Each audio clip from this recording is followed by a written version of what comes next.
What's up, everybody, and welcome to ReelTime for the real, everyday movie fan. I'm Josh Williams. And I'm Ryan Murphy. Today we're giving you a ReelTime top 10 of the top 10 best movie sequels of all time.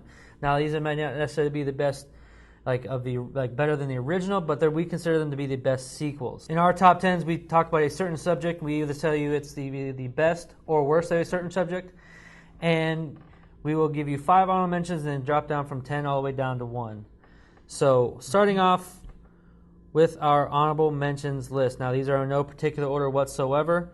We have 22 Jump Street, Kill Bill Volume 2, Dawn of the Dead, the 1970s version, Beverly Hills Cop 2, and then finally Captain America Winter Soldier. That is a pretty good list. It's very hard to not put them in the top 10, but I think our top 10 is very solid. So, jumping right into the top 10. All right, number 10, we have The Lord of the Rings, The Two Towers. Now, this movie is a heck of a lot, has a lot of action in it. The Battle of Helm's Deep, I think, has become one of the most legendary, film action scenes just about ever, I think, yeah. It was so real and so personal. I feel like in Return of the King, it was bigger in scope, but this one felt more close quarters in the way it was shot as far as the battle was concerned. I love that part.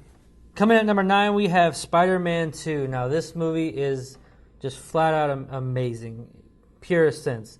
It adds way more to the mythology of the original Sam Raimi Spider-Man trilogy, and you got to dive a little more deeper into Peter Parker's character, and with probably one of the best villains in comic book cinema would be Doc Ock in this movie. You dive more into his character as far as his battle with what's going on in his head, and how his transformation from a good guy to a bad guy is just flat out amazing. The story arc in this movie was near perfection. It's almost there, but it's great. Yeah, absolutely. All right, number 8 is Mad Max: The Road Warrior. Now, this is considered one of the great stunt movies of all time. This movie kind of pushed the envelope in terms of what was done in action at that point in time. So that a lot of you look at Mad Max: Fury Road now, and it's just wow. But this may seem very very small compared to that, yeah. But if you, at the time, it was that was kind of a huge deal to see that push kind of the envelope in terms of vehicles, Definitely. Action movies, stunts. This is the days before CGI.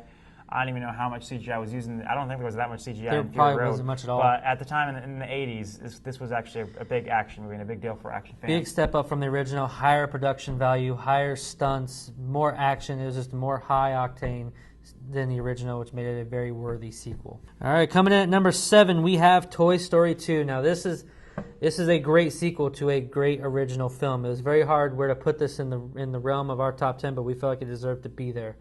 When you go to when you have such an amazing movie like the first Toy Story, you don't know if you could even top that. Toy Story 2 doesn't. Some people even argue Toy Story 3, which, disclaimer, that's the reason why Toy Story 3 or movies such as Lord of the Rings: Return of the King is not in here, because we're looking at pure sequels from the original. Second films. Yeah, second films, definitely. But this movie added more to the story arc of the characters. You added new characters into it, which makes you care about those characters really quickly. It really gave more of the friendship aspect to the toys, and just really became a great animation sequel in general. Going on to number 6 is Aliens, and this is another sequel sequel. Really, what's great about the sequel is how different it is from the original, in the sense that the first one was this great horror movie. In space, no one can hear you scream. This great, creepy, isolated little horror movie. And when they brought James Cameron on to direct the second film after the success of Terminator, he said, let's not make a remake. Let's make something else. So this actually goes into a different genre. If you go to Blockbuster, you might have to look in the horror section for Alien and in the action section for Aliens. Definitely. That was what was so interesting about it. It still has a lot of horror elements. There's still a lot of the same stuff going on. You're like, it's got me, and they get dragged under. But this tried to be an action movie. This is a James Cameron science fiction action, and the idea that you have the first film by Ridley Scott, the second film by James Cameron, you have these two films by two different visionary directors, is still something that just really kind of is hard to almost believe even. Still had its horror aspects to it, but it was bigger in scope. There was more aliens, which is the point of the movie, the point of the title of the movie. But bigger in scope, more action, more just as much as suspense. James Cameron took this great, in a small world horror movie and made it into a big budget big scoped action sci-fi flick, and it was amazing. Number 5, we have Star Trek II: The Wrath of Khan. Now everyone knows Star Trek 1 was horrible. When you include production, acting, film editing, directing, it is a bad film.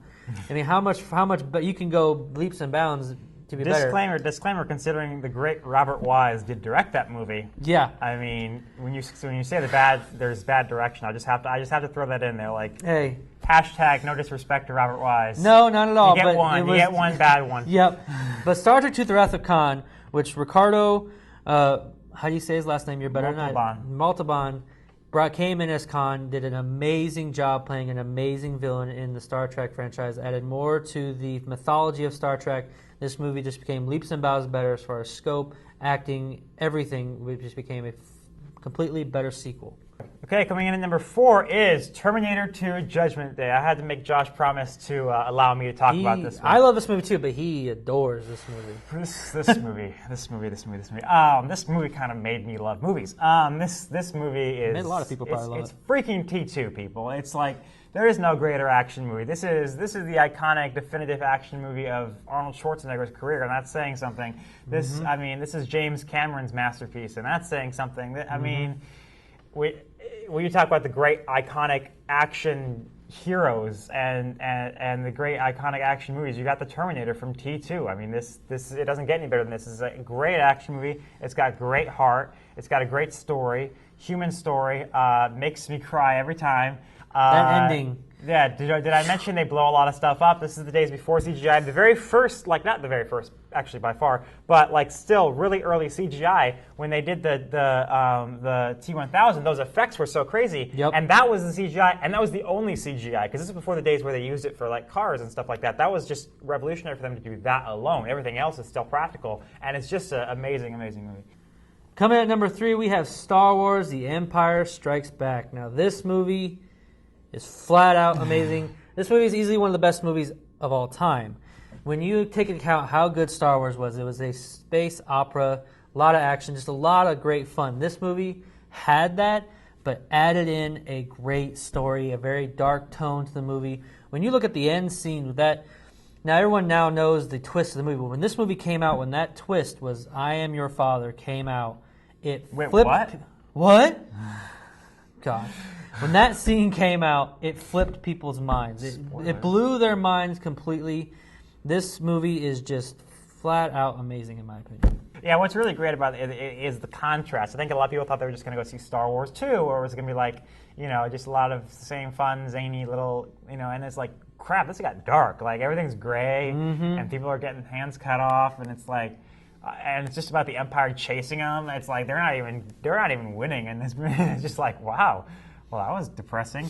But I mean, it also is the movie that introduced Yoda, for crying out loud. Yep, introduced great characters. It added more to their story arcs. It has great narrative to the movie, and really a very worthy sequel. Absolutely. Okay, coming in at number 2 is The Dark Knight. Now this is everyone. Wow. We're getting into the part realm where everyone knows, what's how great up. this is. Yeah, yes. I mean, The Dark Knight, what can you say? I mean, the crazy thing about this movie is that I think after it came out, everyone was like, forgot that there was a first movie that it was a sequel to. Yep. Batman Begins was a good movie by all means, and a hit movie, but it wasn't a giant hit. It was like, I think it came in number 9 of 2005, and was relatively critically acclaimed.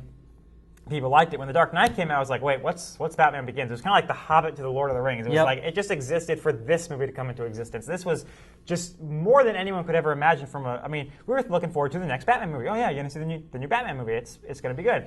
Like, no, we weren't expecting like one of the best movies of all time. It blew your mind. Yeah, I mean, we weren't expecting a superhero movie that was going to win the Oscar for Best Supporting Actor. I mean, still considered to be probably one of the best comic book movies ever. It is probably one of the best movies ever when you count the story. Possibly one of the best movies ever. And his performance, Heath Ledger's performance, almost overshadows the other great performances in this movie. When you count Christian Bale, Morgan Freeman, Michael Caine, Aaron Eckhart, Maggie Gyllenhaal, Gary Oldman. They all had such amazing performances. It all came together, but Heath Ledger was the complete Heath Ledger standout. stole the show. All right, now coming in at number 1. This is what we consider to be the best movie sequel of all time, and it is deservedly so.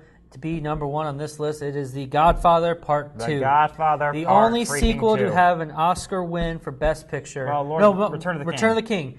But that's the third movie. It can't be on this list. Yeah. But is one of the only few very movies that actually won Best Picture. It was the only movie for about 30 years. Yeah. Yeah. But what more can you say about The Godfather 2? This movie had a very Shakespearean element to it. It added to the very great mythology of the story itself when you got to know Don Corleone. This is one of those movies that is near to perfect or perfect. Yeah. People couldn't say you couldn't have gotten any better with The Godfather when how tight-knit that story was and how every scene was important.